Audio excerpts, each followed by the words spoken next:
So mga lods, madali lang to. Gawin lang nating mabilis.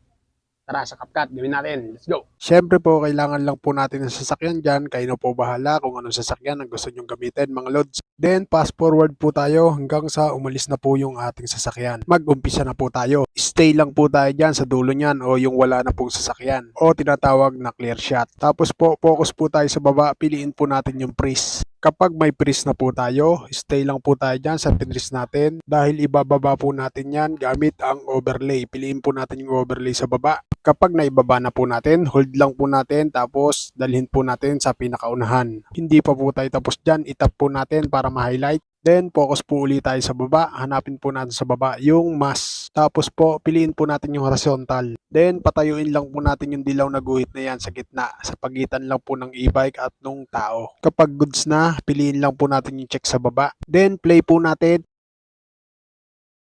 Finally, kapag all goods na po, ready to export na po natin mga lods. Nasundan ba mga lods? Paano? Kaya nyo na yan. Bye!